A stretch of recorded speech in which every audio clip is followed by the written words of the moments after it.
Hello. Sorry. I hadn't put my stuff into, do not disturb mode or whatever the hell it's called. Anyways, we are going for another day. I'm only getting one chapter done today because apparently I usually try to do two, but today's chapters are both really, really long, so we just gonna do one.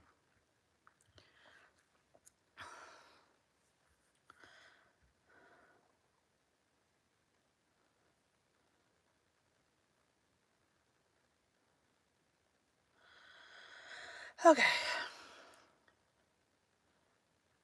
Make sure this is... I feel like I moved my microphone yesterday. Okay.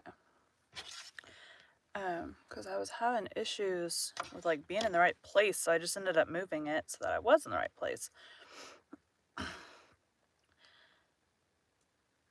Today we'll be continuing Adventures of Huckleberry Finn by Mark Twain. Chapter 17. In about a minute, somebody spoke out of a window without putting his head out and says, "Be done, boys. Who's there?"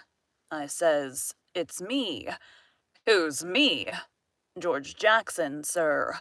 "What do you want?" "I don't want nothing, sir. I only want to go along by, but the dogs won't let me." "What are you prowling around here this time of night for, hey?" "I weren't prowling around, sir. I fell overboard off of the steamboat." "Oh, you did you? Strike a light there, somebody. What did you say your name was?"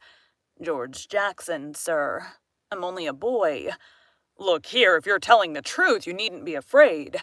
Nobody'll hurt you. But don't try to budge. Stand right where you are. Rouse out Bob and Tom, some of you, and fetch the guns. George Jackson, is there anybody with you?" "No, sir, nobody." I heard the people stirring around in the house now and see a light.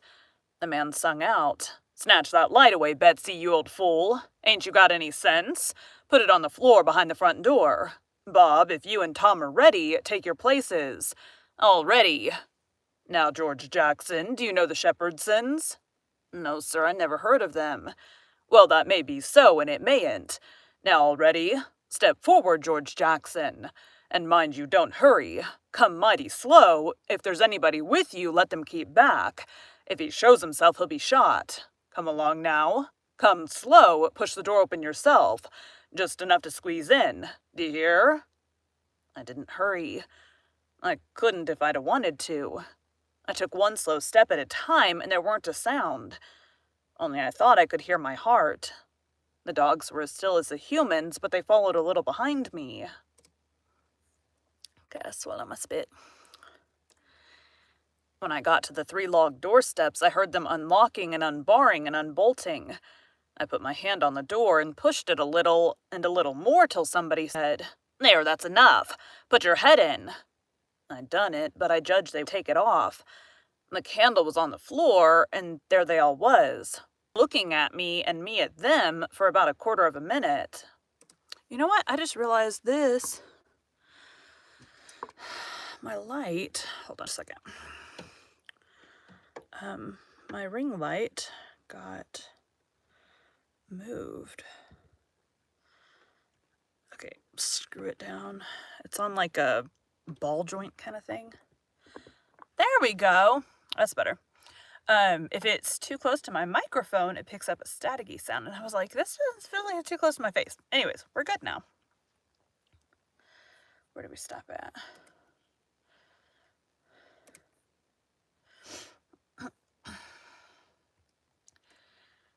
Three big men with guns pointed at me, which made me wince, I tell you. The oldest, gray and about 60.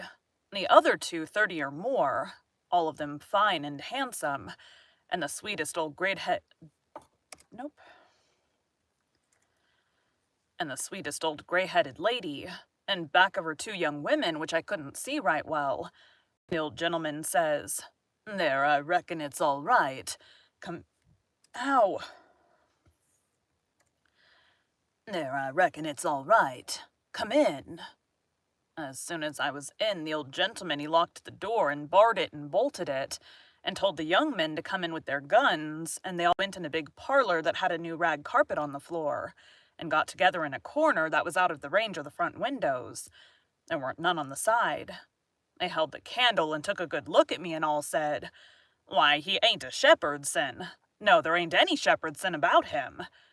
Then the old man said he hoped I wouldn't mind being searched for arms, because he didn't mean no harm by it. It was only to make sure. So he didn't pry into my pockets, but only felt outside with his hands, and said it was all right. He told me to make myself easy and at home and tell all about myself. But the old lady says, "Why, bless you, Saul. The poor thing's as wet as he can be. And don't you reckon it may be he's hungry?" "True for you, Rachel, I forgot." So the old lady says, "Betsy," this was a servant woman, "you fly around and get him something to eat as quick as you can, poor thing. And one of you girls go and wake up Buck and tell him. Oh, he is here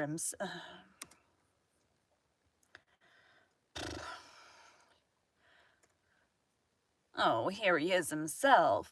Buck, take this little stranger and get the wet clothes off from him and dress him up in some of yours that's dry." Buck looked about as old as me, 13 or 14 or along there, though he was a little bigger than me. He hadn't on anything but a shirt, and he was very frowsy-headed. He came in gaping and digging one fist into his eyes, and he was dragging a gun along with the other one. He says, "Ain't they no Shepherdsons around?" They said no, 'twas a false alarm. "Well," he says, "if they'd have been some, I reckon I'd have got one."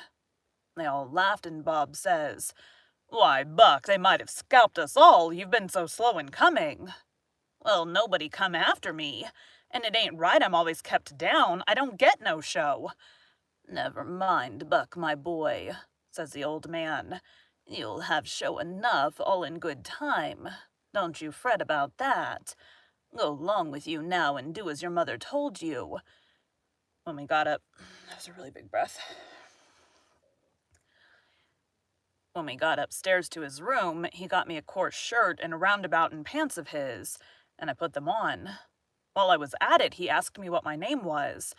But before I could tell him, he started to tell me about a blue jay and a young rabbit he had catched in the woods day before yesterday. And he asked me where Moses was when the candle went out. I said I didn't know. I hadn't heard about it before, no way. "Well, guess," he says. "How am I going to guess," says I, "when I never heard tell of it before?" "But you can guess, can't you? It's just as easy." "Which candle?" I says. "Why, any candle," he says. "I don't know where he was," says I. "Where was he?" "Why, he was in the dark, that's where he was." "Well, if you knowed where he was, what did you ask me for?" "Why, blame it, it's a riddle, don't you see? Say, how long are you going to stay here? You gotta stay always. We can just have booming times. They don't have no school now. Do you own a dog?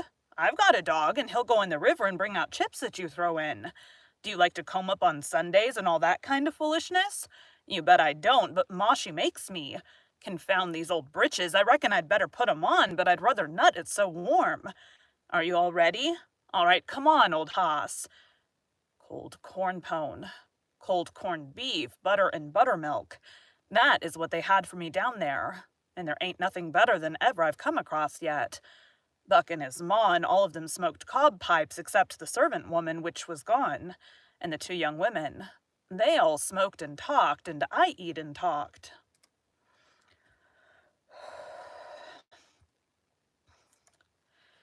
They all smoked and talked, and I eat and talked. The young women had quilts around them, and their hair down their backs. They all asked me questions, and I told them how Pap and me and all the family was living on a little farm down at the bottom of Arkansas, and my sister Mary Ann run off and got married and was never heard of no more. And Bill went to hunt them, and he weren't heard of no more. And Tom and Mort died, and then there weren't nobody but just me and Pap left, and he was just trimmed down to nothing on account of his troubles. So when he died, I took what there was left because the farm didn't belong to us, and started up the river, deck passage, and fell overboard, and that was how I come to be here. So they said I could have a home there as long as I wanted it. And it was most daylight, and everybody went to bed. And I went to bed with Buck. And when I waked up in the morning, drat it all, I had forgot what my name was. So I laid there about an hour, trying to think. And when Buck waked up, I says, "Can you spell, Buck?" "Yes," he says. "I bet you can't spell my name," says I. "I bet you what you dare I can," says he. "All right," says I. "Go ahead." GEORGEJAXON. "There now," he says. "Well," says I, "you done it, but I didn't think you could. It ain't no slouch of a name to spell right off without studying." I don't know what the deal with my breath in the morning is, for goodness sakes. My dog just barked anyways. I don't have issues later in the day. I don't know. I set it down private because somebody might want me to spell it next, and so I wanted to be handy with it and rattle it off like I was used to it. It was a mighty nice family, and a mighty nice house, too. I hadn't seen no house out in the country before that was so nice and had so much style. It didn't have an iron latch on the front door, nor a wooden one with a buckskin string, but a brass knob to turn, the same as houses in town. I'm gonna sit down. My rug in here is a shag rug, and it's a pretty thick one. Ow! Ugh. And so when I was picking my chair, which was like one of the last things that I bought, I had to make sure I got one. And then I bought, they look like rollerblade wheels, to be honest. But I got one and made sure that it could properly wheel around in here. Okay, that is pointed at my face. I measured, it is a little more than 8 inches, but it'll be fine. Should really just start by sitting. Houses in town.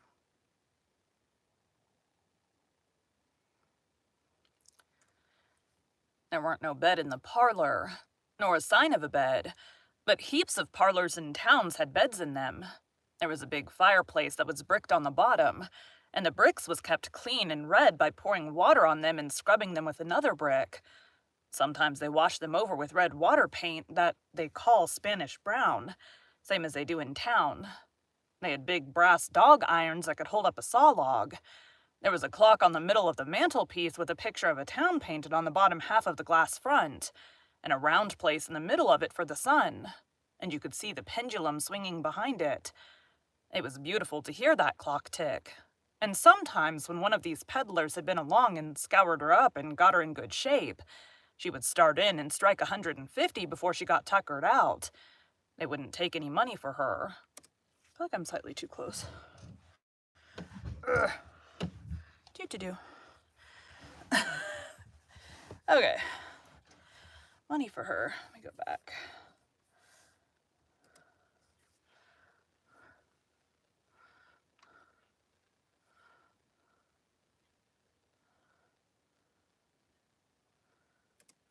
Okay, we're good.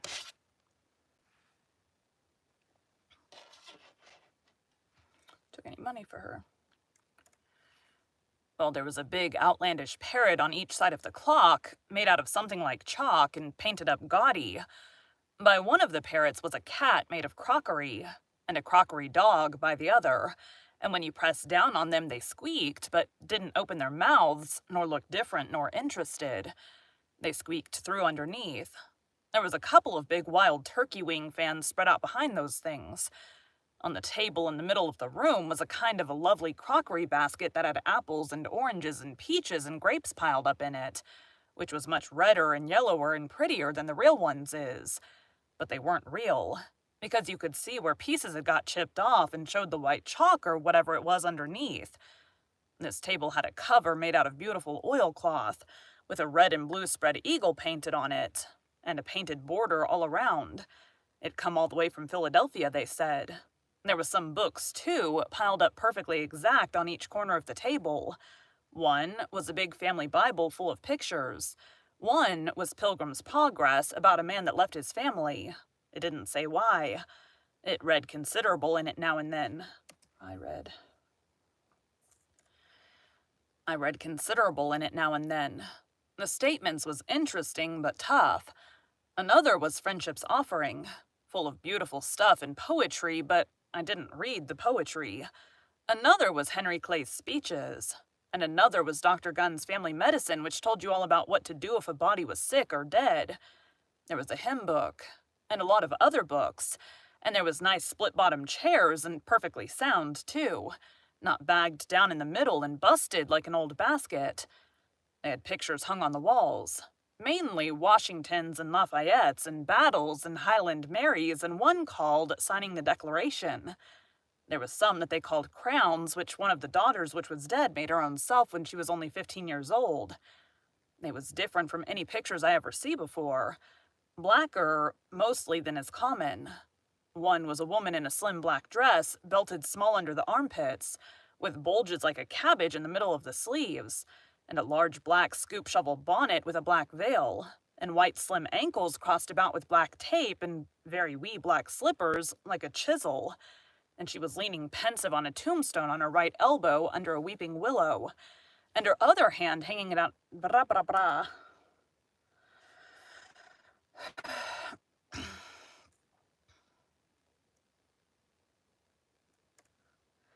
And her other hand hanging down her side holding a white handkerchief and a reticule, and underneath the picture it said, "Shall I never see thee more, alas?"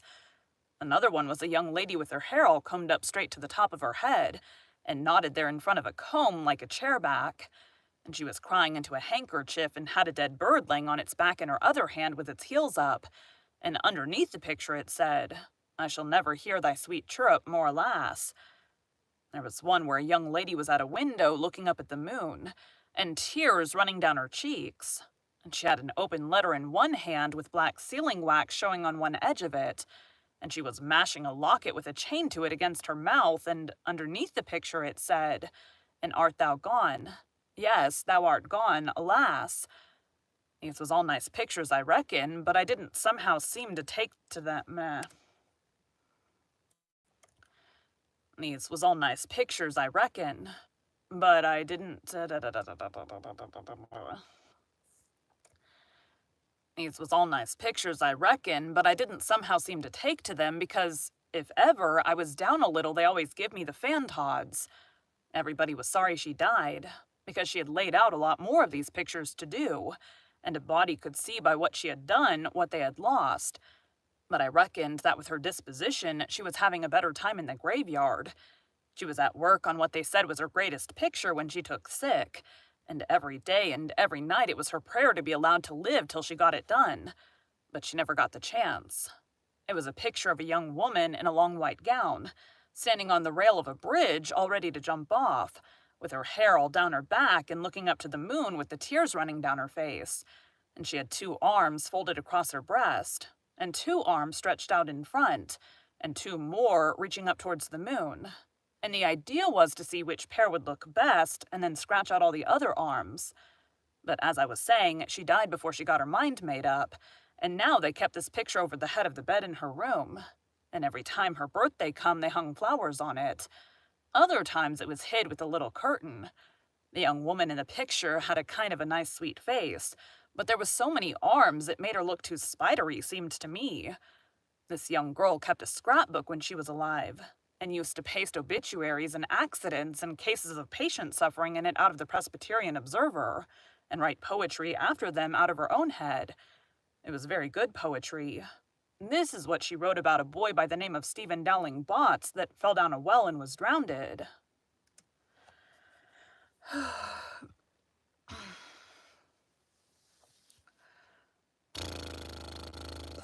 looks really weird in the camera. Ode to Stephen Dowling Botts, deceased. No, my thing just made a noise. Ode to Stephen Dowling Botts, deceased. And did young Stephen sicken? And did young Stephen die? And did the sad hearts thicken? And did the mourners cry? No, such was not the fate of young Stephen Dowling Botts. Those sad... Dang it. Another buzzing. Those sad hearts round him thickened. 'Twas not from sickness shots. No whooping cough did rack his frame, nor measles drear with spots, nor these impaired the sacred name of Stephen Dowling Bots. Despised love struck not with woe that head of curly knots, nor stomach troubles laid him low, young Stephen Dowling Bots. Oh no, then list with tearful eye, whilst I his fate do tell. His soul did from this cold world fly by falling down a well. They got him out and emptied him. Alas, it was too late. His spirit was gone for to sport aloft in the realms of the good and great. If Emmeline Grangerford could make poetry like that before she was 14, there ain't no telling what she could have done by and by. Buck said she could rattle off poetry like nothing. She didn't ever have to stop and think. He said she would slap down a line, and if she couldn't find anything to rhyme with it, would just scratch it out and slap down another one and go ahead. She weren't particular. She could write about anything you choose to give her to write about, just so it was sadful. Every time a man died, or a woman died, or a child died, she would be on hand with her tribute before he was cold. She called them tributes. The neighbors said it was the doctor first, then Emmeline, then the undertaker. The undertaker never got in ahead of Emmeline but once, and then she hung fire on a rhyme for the dead person's name, which was Whistler. She weren't ever the same after that. She never complained, but she kind of pined away and did not live long. Poor thing. Many's the time I made myself go up to the little room that used to be hers and get out her poor old scrapbook and read it when her pictures had been aggravating me, and I'd soured on her a little. I liked all that family, dead ones and all, and weren't going to let anything come between us. Poor Emmeline made poetry about all the dead people when she was alive, and it didn't seem right that there weren't nobody to make some about her now she was gone. So I tried to sweat out a verse or two myself, but I couldn't seem to make it go somehow.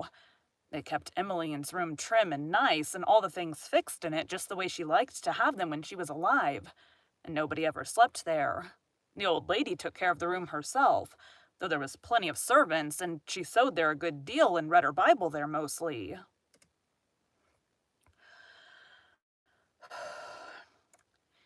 Well, as I was saying about the parlor, there was beautiful curtains on the windows, white, with pictures painted on them of castles with vines all down the walls, and cattle coming down to drink. There was a little old piano, too, that had tin pans in it, I reckon. And nothing was ever so lovely as to hear the young ladies sing "The Last Link is Broken" and play the Battle of Prague on it. The walls of all the rooms was plastered, and most had carpets on the floors, and the whole house was whitewashed on the outside. It was a double house, and the big open... My stomach just made a noise. It was a double... Stomach? Hush. It was a double house, and the big open place betwixt them was roofed and floored, and sometimes the table was set there in the middle of the day, and it was a cool, comfortable place. Nothing could be better. Nothing couldn't be better. Nothing couldn't be better. And weren't the cooking good, and just bushels of it, too. Thank you for joining Bite at a Time Books today, while we read a bite of one of your favorite classics. Again, my name is Bree Carlile, and I hope you come back tomorrow for the next bite of Adventures of Huckleberry Finn. Alrighty. If you listen to the actual podcast, as opposed to the videos, you get my fun, I love my song so much, but you get my song, which is amazing. I had it commissioned, and I love it so much, but you get my song, my intro, outro song. There's also music that plays behind the chapter, and it's also the edited version. So if you like the raw, unedited, and mistake version, this is your place to be. If you would like it clean and more audiobook professional-like, check out the podcast. Thanks, guys.